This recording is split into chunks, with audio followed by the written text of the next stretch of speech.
Oi, Sérgio, prazer. Olá, Muito obrigada por ter aceito estar aqui com a gente, né? Eu acho que é um prazer enorme. Eu acho que primeiro eu conheci a sua obra e depois hoje eu estou te conhecendo, né? Eu acho que a sua obra, eu entrei na Arte Rio e ela me chamou para dentro dela. Eu falei assim, o que é isso, né? Aí conversando com a Paula sobre um projeto que a gente está fazendo, né, na sociedade através de uma abertura dela. Eu falei, Paula, a gente tem que pensar. Eu acho que não está ouvindo você. A gente tem que pensar. Não. A gente tem que pensar né, um pouquinho sobre a arte do Sérgio. Você está me escutando? Agora estou. Uhum. Ah, legal, legal. Paula que está nos acompanhando aqui. Paula está nos acompanhando. isso. Paula, a gente trabalha Tudo bem, junto. Paula? Tudo bem? Prazer. Sérgio, prazer. Bom que você veio aqui poder conversar um pouco com a gente, dialogar sobre o seu trabalho, sobre sua arte. Uma alegria. Uhum. E a gente está aqui porque não só que a gente, né, abertura, e acho que a Paula vai falar um pouquinho desse projeto, e aí depois a gente começa o nosso bate-papo. Tá bom. Né, Paula? Sim. Essa campanha, na verdade, pertence ao Departamento de Divulgação, né, Comunicação das Mídias Sociais, e até assim, é como se fosse uma ação afirmativa para essa nova abertura que a Sociedade Brasileira de Psicanálise do Rio de Janeiro tem agora, nesse momento, né, para novos olhares, para diálogos mais amplos, né, para além da área clínica também. Então, enfim, a gente está... Foi por isso que até tem a ver com muito do que eu pude ler também sobre a sua arte, né, esses diálogos com outras áreas, com áreas mais amplas. Então é isso que a gente vai hoje poder falar um pouquinho. Legal. Ampliar esse diálogo. E foi uma coisa que a gente... Eu fiquei assim, eu falei, gente, vamos pensar, porque eu achei tão potente essa obra, né? Ela te traz, ela te convida para estar dentro dela, ela não é uma coisa contemplativa, você pode pensar numa contemplação, mas a mim, né, me tocou numa coisa de como se eu estivesse dentro da obra. Então, eu vou te apresentar um pouquinho para as pessoas, né, para saber, né? Sérgio Luciano é um pintor, a sua origem é do sertão, cuja paisagem vasta, árida e cheia de silêncios mudou seu jeito de ser e ver as coisas, né? É um observador da natureza, se interessa pela impermanência das coisas em contraste com o que resiste com o que já está instituído, né? Ele está sempre em mutação, pelo que eu pude perceber em algum contato. Ele tem sempre uma memória afetiva ligada ao seu trabalho, é uma realidade que ele busca com o tempo, na pintura, uma certa transparência, uma luz. Essas coisas iluminam a paisagem, o que está dentro, para poder, né, aparecer no fora. Então, acho que, pelo que eu entendi, isso seria mais ou menos a sua pintura. E aí eu teria, para juntar com isso, pensar mais ou menos assim, o que te coloca num lugar singular da sua pintura e como você pensa, né, como a arte te pega e você pega a arte.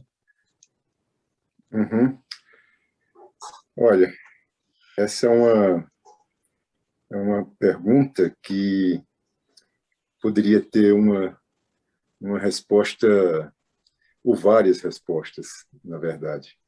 Mas, em essência, eu penso que a arte cumpre um papel, não só na minha vida, mas especialmente falando sobre mim, de criar uma ponte de conexão, uma ponte de diálogo entre o que está fora, enquanto realidade exterior, com o que acontece internamente em respeito a essa realidade exterior. Eu penso sempre que há uma correspondência desses dois espaços, o subjetivo e o material, o físico.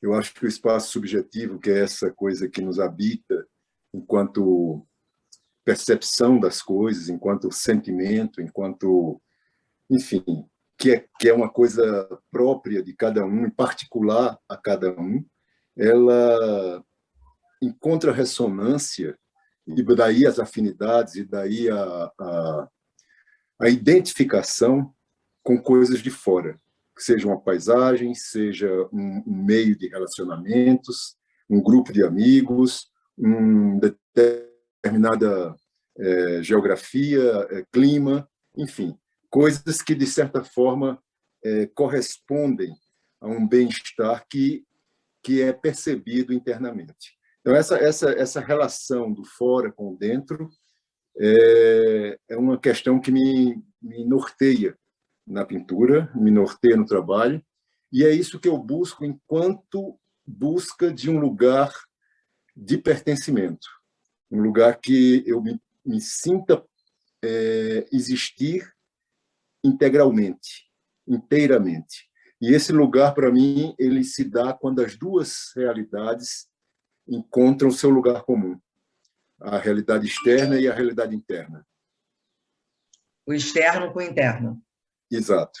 Esse ponto, esse lugar, para mim, fecha uma gestalt, fecha uma situação e me coloca nesse lugar singular que sou eu, mas, e é aí que eu acho que é a grande questão, e é o grande ponto de importância, sou eu nesse lugar, mas nesse lugar eu sou também você, eu sou também o que está fora. Há esse é o sentimento de pertencimento que a pintura me traz, de me colocar no meu lugar e simultaneamente no lugar do outro. Eu me sinto parte do outro, eu me sinto parte da natureza, eu me sinto parte do que está em volta a mim. Então, isso é simultaneamente uma individuação e, ao mesmo tempo, uma ampliação de si mesmo, na medida que você se transporta para uma realidade maior do que aquela ideia que você faz de si próprio. É uma coisa bem ampla, né? Quer dizer, um conceito, quer dizer, não é só uma pintura que termina ali, é todo um conceito e uma visão ampla de macro e micro, né? De inter e extra subjetiva, uma coisa realmente bem profunda, eu acho, que você traz para a gente. Mas, Eliane, você sabe que o espaço pictórico, ou seja, o espaço da tela, né, aquele quadrado branco, o retângulo branco, ou seja, de que tamanho que seja, mas, enfim, o espaço da tela, quando ele está em branco, ele é um espaço de possibilidades. E a grande questão de uma pintura, para mim, esse é um dado, inclusive, metafórico, é que aquilo se pretende ser um mundo resolvido, um mundo equilibrado, harmônico, um mundo que funciona. E que você tem ali uma resposta, não uma resposta a questões, mas uma resposta a uma realidade que se conforma como crível, como vivenciável. Aquilo que você observou quando viu minha pintura, nesse ponto que me interessa o diálogo. Quando o espectador porque o que eu pintei tem uma relação comigo, obviamente, mas ela deixa de ter importância, essa relação, na medida que o espectador assume a pintura para si. A pintura passa a ser dele na medida que ela evoca uma experiência particular do espectador. Então, o espaço pictórico, voltando a essa questão, para mim é uma relação de harmonia cósmica. Você tem que fechar o mundo. Ali está todo o céu, toda a terra, todos os elementos que precisam entrar em acordo e em favor de um resultado que é a pintura. A pintura é um acordo. A pintura é um grande acordo. Um acordo químico, não é? Um acordo que reúne elementos químicos muitas vezes díspares e antagônicos. Um acordo pictórico, no sentido das cores, que também busca um acordo entre verde e vermelho, por exemplo, que são oponentes, mas que, na medida que eles se encontram de forma adequada, de forma apropriada, eles se potencializam. O verde potencializa o vermelho potencializa o verde. Então, aí você tem um acordo que favorece o resultado final. Então, eu penso muito o espaço pictórico como uma grande um grande acordo entre mundos que estão aparentemente distintos, mas quando em favor de um resultado que é favorável a todos, eles se organizam.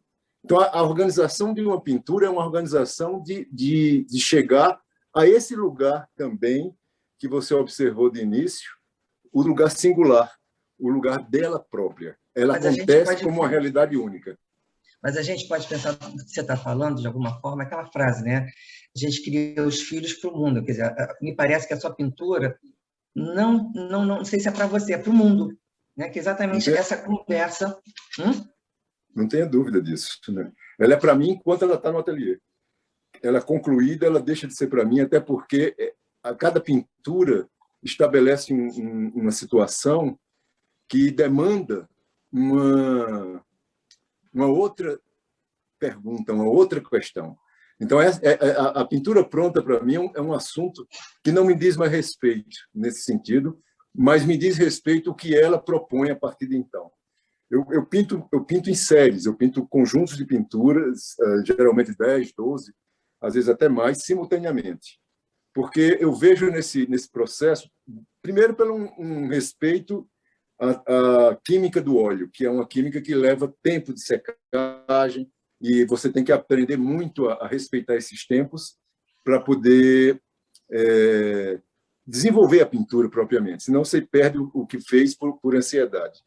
Então, nesse sentido do tempo do óleo e o conjunto de pinturas que eu otimizo esse tempo, na medida que uma seca, eu vou trabalhando outra, e por aí adiante, é uma pintura que avança no sentido da sua solução, ela me ajuda em relação às que estão em processo.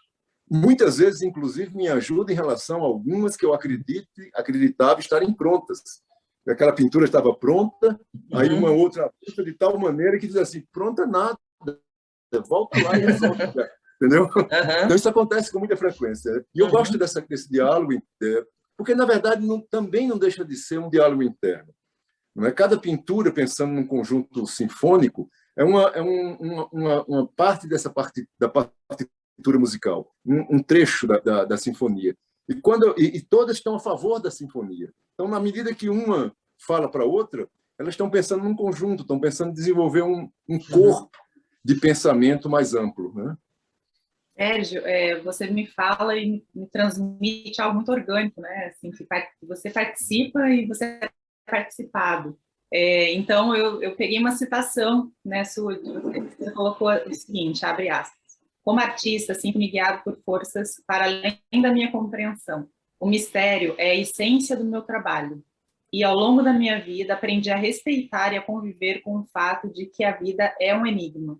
Fecha aspas. E, assim, a nossa curiosidade aqui é o que você chama de enigma?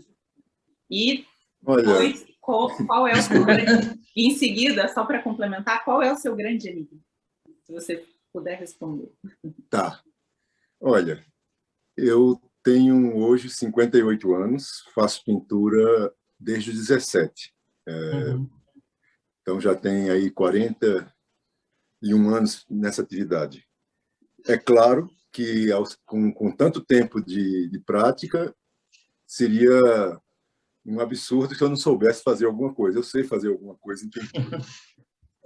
Entretanto, e esse é o ponto que eu acho que é onde a pintura se encontra, a pintura se vale da habilidade, né, do artífice, da capacidade artesanal, e se vale de uma outra coisa, que é além de uma racionalidade. Eu poderia, por exemplo, para explicar isso melhor, dizer que eu posso pintar o que eu quiser do que eu já pintei. Eu posso pintar... Eu sou um pintor figurativo, de origem, então eu posso pintar as figuras que eu já pintei, eu posso... Entretanto, se eu assim fizesse, eu não seria mais um artista, mas seria, sim, um bom artesão. Um artesão é aquele que tem capacidade de reproduzir a coisa que ele sabe fazer. Eu tenho capacidade de reproduzir a coisa que eu sei fazer, portanto, também sou um artesão. Entretanto, toda pintura ela se dá como um grande desafio e daí porque eu chamo enigma, na medida que você usa do seu repertório, usa daquilo que você dispõe como conhecimento, até o limite. Você usa toda a sua história para avançar dentro do campo da pintura, mas tem um lugar, e aí eu acho que a tensão gerada por essa carga de conhecimento, levada a uma linha de limítrofe, não é? Até onde eu sei, é o que leva ao acontecimento da pintura quando acontece o que você não sabe. Então, entra num lugar que está... Você usou tudo que dispunha para gerar atenção, gerar o estado de estresse que permite quebrar com a estrutura que já está estabelecida e permitir um acontecimento novo. Para mim, a pintura acontece aí. A pintura não é o que eu sei, a pintura é o que eu não sei. E, nesse momento, ela estabelece uma nova percepção do que está ao meu redor. A percepção que eu tinha até então, ela é acrescida dessa nova situação que se estabelece. E, nesse contexto, ela cria novamente uma outra percepção do mundo, uma outra percepção do que me cerca. Isso leva tempo para ser elaborado, isso leva tempo para ser introjetado. E quando isso acontece de ser assimilado, gera-se novamente a mesma situação. Ou seja, isso é uma questão infinita. Quando você absorve aquilo que a pintura lhe levou a alcançar, a situação se repete, a questão se amplia, e novamente a atenção se coloca e a situação se repete. Então, a pintura como realidade, para mim, ela é um enigma na medida que eu faço isso aí uma analogia. Nós todos vivemos uma ideia de consciência e conhecimento que é uma maneira de apaziguar a nossa ansiedade e a nossa ignorância. Na medida que estamos aqui nós três conversando virtualmente, e após isso cada um vai seguir seu caminho, e de repente alguma coisa acontece que mudará a vida de qualquer um de nós três. E isso é absolutamente imprevisto. E nesse sentido... Na sua pintura isso é marcado, né, Sérgio? A sua viagem, né? Quer dizer, de repente, você teve algumas fases que a gente pode chamar assim, né, na pintura, como você fala, figurativo, depois teve os deuses, que você vestia como joias, né? Que você até tem uma fala assim, que eu fiquei assim, muito encantada. Depois, aí você, numa viagem, você diz que você retoma ao sertão uma memória de um infinito, e você muda a sua pintura. Então, a minha pergunta, não só essas mudanças, mas, ao mesmo tempo, teve, em algum momento, que me parece que na fase do Enigma 5, que você põe no seu post lá, que você ficou meio à margem. E que, ao mesmo tempo, você não desistiu. Você continuou, me parece, com a sua verdade, com a sua busca, com essa coisa que você diz que, num momento, pode mudar tudo. Um olhar pode mudar. E você ficou numa encruzilhada e você continuou com a sua verdade. Aí queria que você... É que essa condição de ser artista não é uma escolha, não é, Liane? Ela é uma condição. E, nesse sentido, o grande... Você sabe que eu digo sempre, se alguém pudesse escolher, dificilmente escolheria ser artista. Porque, não, sério, quem pensa quem pensa, eu quero ser artista, não sabe o que é isso. O artista nunca pensou em ser artista. Nunca pensou em ser artista. Ele simplesmente e ele, em algum momento, descobre que ele não tem como escapar disso, e a única coisa que ele pode fazer é realmente aceitar. Nessa hora, as coisas ficam bem. Enquanto ele briga com isso, é muito difícil. Enquanto ele resiste, que é uma coisa natural, porque é uma coisa, em grande parte, assombrosa, enquanto ele resiste, é difícil. Mas depois que ele aceita, as coisas ganham uma outra realidade. Então,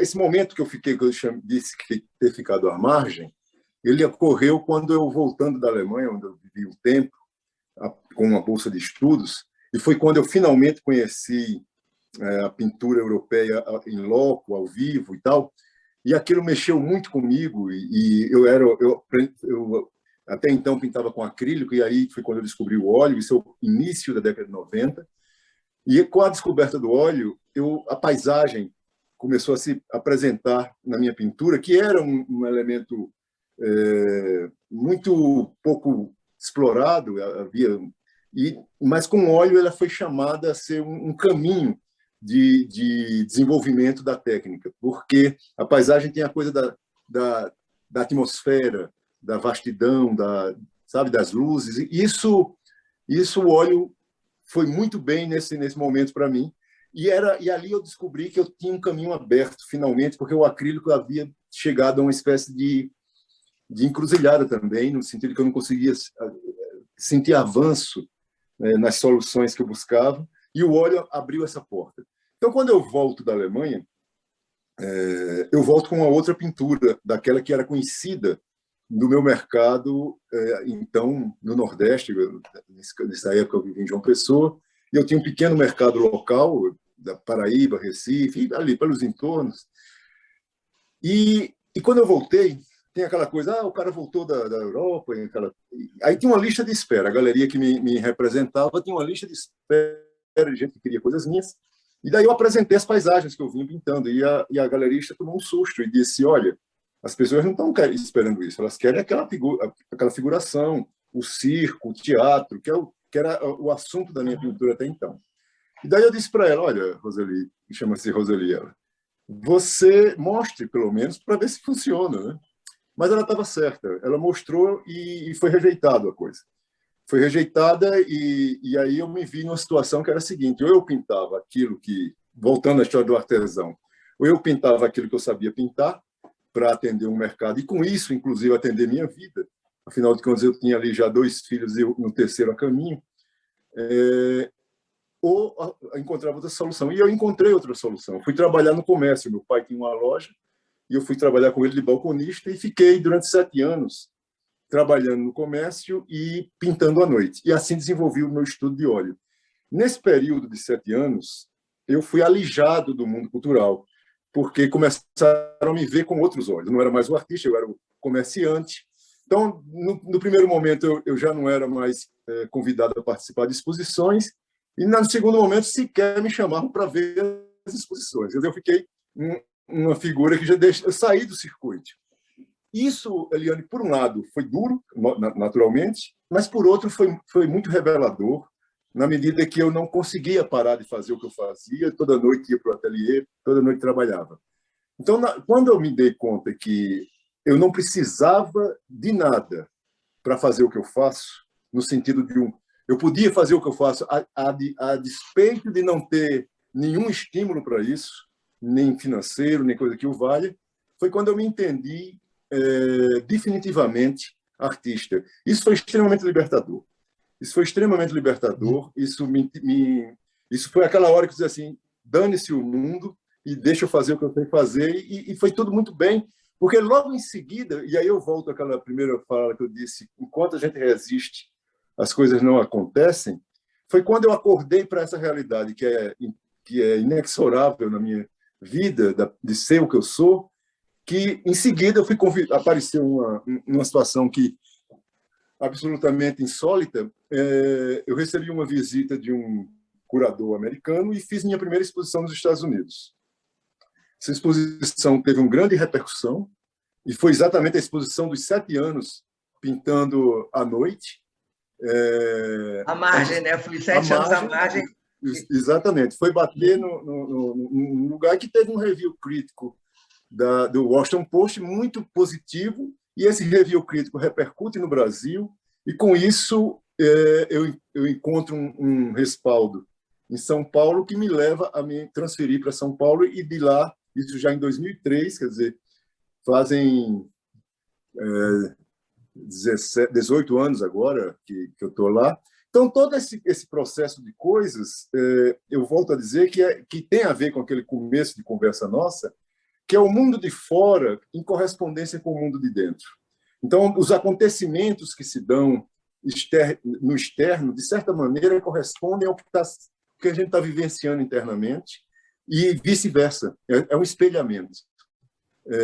Nesse sentido, os deuses, por exemplo, que foi o que eu apresentei como primeira exposição em São Paulo, em 2007, eles, que eu disse que vesti eles com as joias, com joiaria, na verdade, aquele era o meu universo até então, e esses deuses, que eram elementos, criaturas que apareciam como figurantes dentro da minha pintura, em São Paulo, eles foram enaltecidos e colocados como protagonistas. E outra coisa curiosa, a cor, que era um elemento muito presente na minha pintura, ela foi colocada de lado e os bichos foram trabalhados apenas em preto e branco, claro, com toda a nuance de cinzas que há entre uma cor e outra. Mas o preto e o branco era como se eu quisesse buscar uma essência e também como se eu quisesse, ou seja, chegar no osso da coisa. E também o trabalho que eu fiz com essas criaturas que antes eram menos importantes, e dar a elas o tratamento que eu dei, era como se, de certa maneira, eu estivesse atendendo a uma demanda de um mundo interno rejeitado, o mundo das cavernas, o mundo escuro, o mundo dos meus medos que os bichos, de certa maneira, representavam.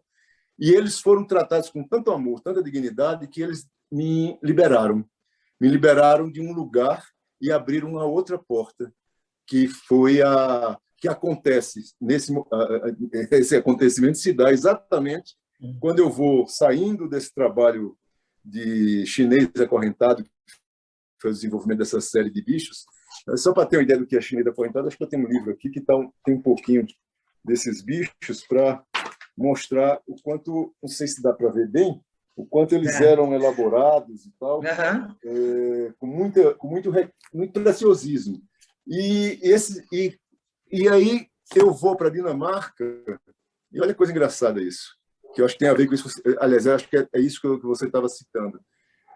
Eu chego na Dinamarca a convite de uma instituição que conhecia meu trabalho da Alemanha, que era um trabalho figurativo e tal, e sou convidado para um workshop de um mês e chego em Copenhague, pego um trem para Brande, que é a cidade onde está a instituição, e nesse trem eu vinha desse momento da pintura muito focado naquela coisa minuciosa e tal, entro nesse trem, viajo num país que parece uma pizza, né? A Dinamarca é totalmente flat e tem um céu gigantesco por isso.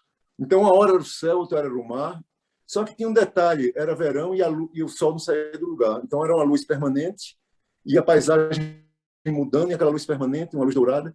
E eu, na janela, olhando para aquilo, eu entrei em um barato. Tive uma espécie de barato epifânico, né? Tive um barato mesmo, e sem nada. Não tinha bebido, não tinha nada, nenhum aditivo.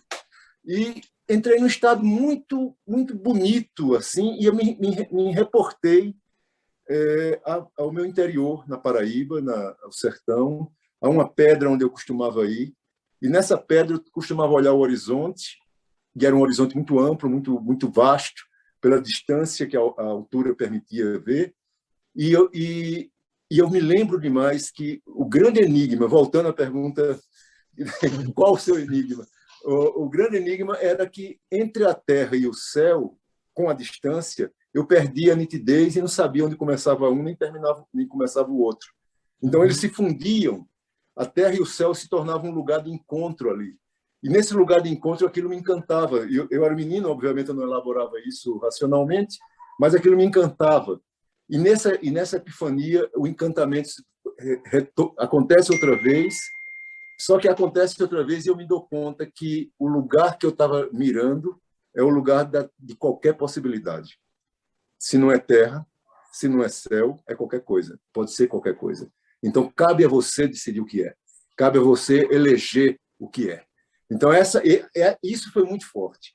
Então, quando eu volto da Dinamarca, começa a pintura de paisagem que evolui para essa que você conheceu, que não deixa de ser uma elaboração subjetiva da paisagem, não enquanto narrativa, mas enquanto experiência. a experiência da paisagem, que aí é onde está a memória afetiva.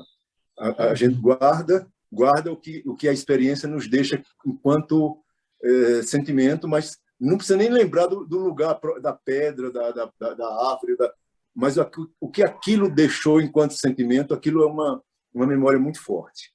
E é essa memória que eu me reporto no meu trabalho. E essa experiência da qual você está falando me remete ao diálogo que você traz, só que eu acho que é um diálogo singular, assim, não é simplesmente, né, um diálogo muito contrastante, me parece algo diferente disso. Não sei se é essa a intenção, mas você poderia explorar isso pensando em relacionar sua arte à expressão política inerente à vida? Eu não tenho dúvidas que a arte é uma ação política de grande impacto, na medida que a arte, como um elemento da cultura, ela nos traz consciência. Na medida que ela nos sensibiliza, e nessa sensibilização nos traz consciência de quem somos, ela nos coloca, nos capacita a refletir o que nos cerca, e, portanto, isso para mim é política.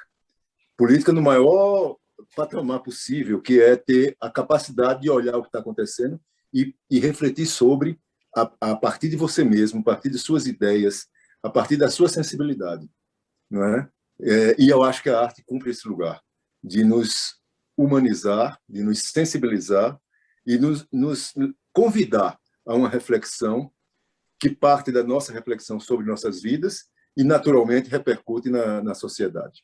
Então, nesse sentido, eu acho a arte um grande agente político. E eu digo isso até porque há uma arte propriamente política, no sentido quase panfletário até, que se vale de signos, se vale de questões identitárias, que são extremamente válidas, mas a arte, como per si, é uma ação política. A minha arte, por exemplo, que não se vale de nenhum elemento narrativo, ela atua no campo da sensibilidade, ela atua em outra esfera. Por exemplo, tem um curador muito querido, o Claudinei Roberto, que acabou de escrever um texto sobre meu trabalho para uma galeria, e ele situa meu trabalho nesse campo especialmente nesse momento global e particularmente no Brasil, de embrutecimento, de uma apologia à violência, de uma apologia ao negacionismo, de uma apologia à estupidez. Ele situa meu trabalho num lugar de contraponto à brutalidade, pelo convite a uma contemplação, pelo convite a um mergulho dentro de si. Ele acha que isso tem um papel relevante no sentido de se contrapor à estupidez e à violência. Então, eu vejo também dessa forma. Eu acredito muito que a sensibilização... Tem uma coisa, só para ilustrar isso, que eu acho muito linda. Eu nunca esqueci essa entrevista do Ziraldo, há muitos anos atrás, quando ele falou que uma das coisas que podia muito ajudar as favelas no Rio de Janeiro era que se fizesse jardins, plantassem flores. Ele disse, se você acorda, abre sua porta e vê um esgoto passar na sua frente, o cheiro, a imagem, é uma coisa. Se você abre a sua porta e vê um jardim, vê flores, é outra coisa.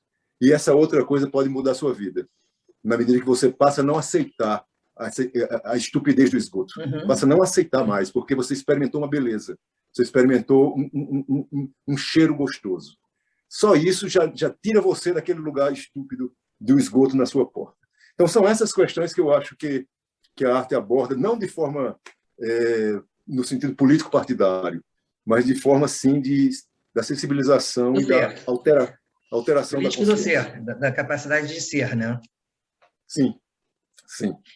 E aí, para puxar também, quer dizer, porque, de alguma forma, quando a gente pensou seu trabalho, não só pensamos numa coisa muito de uma associação livre, que a gente coloca em psicanálise, o inconsciente, o mergulho, o processo analítico, que é um mergulho, né, para você tentar conhecer, lidar, resolver, que eu digo assim, pelo menos saber lidar. Quer dizer, quando você coloca aqui você tinha a possibilidade de ficar artesão, quer dizer, algo que de alguma forma te aprisionaria, ou então algo revelador que você poderia transformar e seguir um novo caminho, né? Quando a gente coloca assim, quando eu coloquei encruzilhada, nesse sentido. Então, assim, que eu penso que assim, o processo analítico é muito também vai por essa linha, no sentido de buscar você, de tentar. Você fala muito de um inconsciente o tempo inteiro, né? Quando você fala algo para além de mim, e como é que a gente pode pensar numa associação que você faria arte e psicanálise?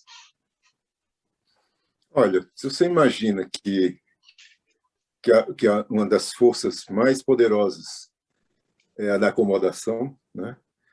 É um convite cotidiano, se acomode, se acomode. Um dia a gente vai para debaixo da terra e se acomoda, mas enquanto a gente está aqui, essa é o enfrentamento, ao meu ver.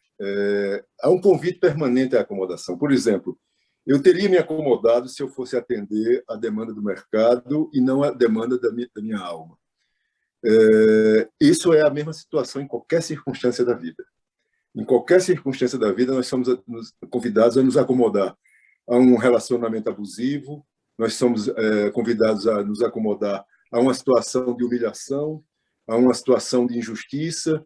Nós somos convidados porque dá trabalho enfrentar certas coisas. Não é fácil. Imaginar você imaginar que eu levei 7 anos pintando sozinho, quer dizer, talvez eu tivesse desistido se eu tivesse imaginado que ia durar tanto tempo. Só que no meio do caminho, as coisas ganham significado por si mesmas. Elas você não vai estar mais pintando para o mercado, você não está mais pintando para agradar. Você está pintando porque você precisa pintar.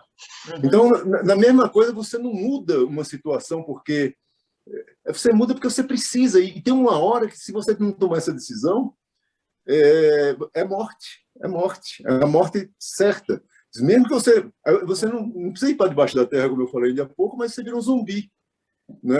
Na hora que a sua energia já não está mais ativada para a vida, mas para uma situação de aprisionamento a uma circunstância. Então, nesse sentido, eu vejo claramente que a mesma coisa se dá na atividade artística, ou seja, a gente... Veja essa situação, Eliane. O sujeito passa a vida trabalhando e tal, tem uma hora que é aceito. Tem uma hora que o trabalho dele faz algum sucesso e tal, porque ele encontrou ali uma coisa que corresponde a uma demanda da época, uma demanda espiritual do momento, e o trabalho é bem aceito, ele faz sucesso. Só que ele não está... se ele pensa que isso é importante, na hora que isso começa a ser a demanda, e ele começa a ter outras questões a serem abordadas, mas aí diz, não, isso aqui é o que vende. Ele vai perder... tem uma coisa que eu penso, que a arte é uma entidade, sabe? E ela não perdoa. Eu acho que ela é muito generosa com quem está ali para servi-la. Na hora que o cara pensa que a arte está para servir ao artista, ele quebra a cara. E é quando ele vira uma cópia de si mesmo. E eu assisti isso muito e entendo porque é muito difícil a vida do artista, e ser reconhecido é uma coisa muito importante. Então, abrir mão desse reconhecimento em função de atender uma demanda particular, ele tem que ter coragem, ele tem que ter disposição para isso. E acreditar na arte. Eu acho que acreditar na arte é a mesma coisa de acreditar na vida, sabe? E nesse sentido eu encontro analogias entre a análise, a psicanálise e o fazer artístico. Você tem que acreditar na vida como você tem que acreditar na arte. Senão não vai, senão não acontece. Nem a vida, nem a arte. Com essa potência que você está trazendo, né? Eu pensei numa pergunta aqui para fazer para você. A arte anuncia um novo tempo. E que tempo é esse? Ela sempre anuncia um novo tempo, né? Ela vem anunciando sempre um novo tempo. A história da humanidade é a história da arte, né? Se a gente quiser entender a nossa experiência nesse planeta, observe que foi construído culturalmente construído pela arte. Você pensa, às vezes me ocorre muito pensar os primórdios da arte, quando o sujeito ia, o xamã reuniu um grupo de caçadores e vamos aqui, entravam numa caverna, faziam um belo de um ritual preparatório, os caras pintavam os bichos que eles queriam, isso é uma suposição, queriam matar, né? Eu quero matar esse bisão, quero isso, quero aquilo. Tinha todo um rito de projeção do desejo, né? Projeção que era diretamente relacionado à vida, porque essa comida, esses bichos, seriam a comida daquela comunidade. Então, olha como eu penso que as coisas funcionam. Você projeta o seu desejo, isso já é um grande caminho para que o desejo se materialize. Esse foco mental, esse foco do que você precisa, baseado em realidades, né? Eu preciso comer, então eu preciso matar esse bicho. E tem teorias que dizem que quando voltam, o sangue do bicho termina a pintura, quer dizer, é quase também um fechamento de Gestalt, né? O sangue fecha ali. Enfim, eu estou dizendo isso porque é isso que eu penso sobre o fazer artístico como uma materialização de uma dimensão subjetiva que é coletiva. O artista ele é um porta-voz do seu povo, do que está ao seu redor, do seu coletivo. Ele é imantado pelas emoções do que está acontecendo em volta dele. E ele de alguma maneira, que aí volta a questão do enigma, por alguma razão ele é capaz de elaborar essa demanda espiritual por um futuro que seja qualquer e formaliza isso numa obra que catalisa a sua comunidade em torno, né? De pessoas diferentes, pessoas que não se conhecem, de repente se encontram identificadas com aquela obra, né? Seja um livro, seja uma canção, seja o que for, ela imanta as pessoas de um significado que todas estavam buscando de forma subjetiva, mas não tinham ainda formalizado. Aí aparece a coisa pronta. E aquilo catalisa toda essa demanda espiritual daquela comunidade naquele momento. É isso que eu acho, que eu penso, que é como acontece com a pintura, com a... Agora, tem um contraste assim, muito curioso, né? Assim, você, por exemplo, as obras atuais que você está pintando, elas têm uma sensação de uma leveza, de uma luz, e ao mesmo tempo ela tem um peso, né? Porque você tem mais de 1 quilo de tinta ali, quer dizer, então você pinta e você lixa para tentar procurar o que é que você está procurando ali, né? O que você acha que você está, quando você põe tinta, tira, põe, tira, e eu vejo uma certa luz. E o que você estaria, né, nesse processo? Olha, se eu soubesse o que eu estou procurando ali, eu não faço ideia de fato sobre o que eu estou procurando, mas eu posso dizer uma coisa, eu sei enquanto não acontece. Eu digo isso assim, a pintura ela leva meses, eu levo meses com a pintura, a média de 3, 4 meses. Nesse período de execução, eu sei que ela não está pronta. Por que eu sei que ela não está pronta? Porque ela não me apazigua. Ela não me apazigua. Em dado momento acontece qualquer coisa que diz assim, eu me sinto bem. Nesse lugar, por isso é tão subjetivo.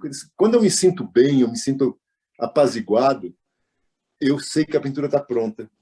É curioso isso, porque ao mesmo tempo que isso é uma realidade particular minha, eu diria que pelo tempo, não é? Acho que a idade é uma coisa boa para isso, sabe? E a gente vai ficando muito, muito, muito seletivo, no bom sentido, eu diria, de não aceitar qualquer coisa, sabe? De não se contentar com qualquer coisa. Então, acho que essa exigência que vai se formando leva a rejeitar muitas vezes pinturas que as pessoas entram no meu ateliê e dizem: o que você vai fazer mais aqui? Eu digo, não faço ideia, mas que para mim isso está pronto, não está, não é? Mas é que eu preciso encontrar esse apaziguamento. E esse apaziguamento é é fruto de um burilamento, de uma decantação que a pintura vive até chegar lá. Eu diria que o que eu procuro é o que o Matisse uma vez, de uma forma muito simples, mas que eu acho de uma beleza absurda. Ele comentou a uma pessoa sobre o que ele gostaria, o que ele espera da pintura dele. E aí ele disse que a única coisa que ele espera da pintura dele é que, ao fim de um dia, quando a pessoa vier do seu dia de trabalho cansada, chegue em casa, sente no seu sofá, na sua poltrona, olhe para a minha pintura e se sinta bem. Esse era o desejo do Matisse. É o mesmo desejo que eu tenho. Porque a única coisa que eu espero no meu trabalho é quando chega um momento que eu me sinto bem com ele, que ele me deixa em paz.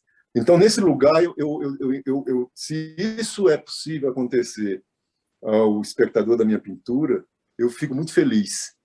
Mas a experiência de cada um é o que interessa, não é? Mas é isso, o que eu quero é apaziguamento. Sérgio, eu não sei como te agradecer, né? A sua disponibilidade, enfim, você está aqui com a gente, falando dessas coisas tão maravilhosas, enfim, incríveis. Eu fico muito agradecida. Acho que a nossa sociedade e as pessoas que tiverem acesso a esse trabalho vão ficar realmente muito encantadas. Acho que vai ser instigante para ver a sua obra também, né? Depois a gente vai ter que colocar algumas coisinhas. Mas Maravilha. muito obrigada. Eu vou te mandar algumas imagens para O você que me usar. chama atenção com essa entrevista, né, todas as situações que você vai descrevendo, eu vou viajando junto, vou imaginando, que ela traz muitas perguntas, assim, traz uma inspiração. E às vezes a gente pensa na paz, né, esse apaziguamento que você busca com a sua obra, como algo que vai deixar sem nenhuma pergunta, sem nenhum movimento. E pelo contrário, não deixa nesse lugar de acomodação, deixa nesse lugar de abertura. Essa foi a minha impressão, queria te passar isso. E até assim, pensando um pouco em Freud, né, que ele tem uma obra, um texto dele que ele fala por que a guerra? E aí eu acho que ele estava querendo buscar a paz, né, tentar entender a paz. Eu acho que por que a arte, né? Eu acho que fica com essa pergunta que você respondeu antes da gente perguntar. Não, esse mergulho, né? Acho que a Paula assim, você caminha, a gente vai indo nesse imaginário, né? Enfim, você convida a gente através da fala, através da pintura, através do seu pensar, você convida. Você literalmente convida a gente para passear. E um passeio criativo, com certeza. Que bom, fico feliz, muito mesmo. Obrigado pela oportunidade dessa conversa.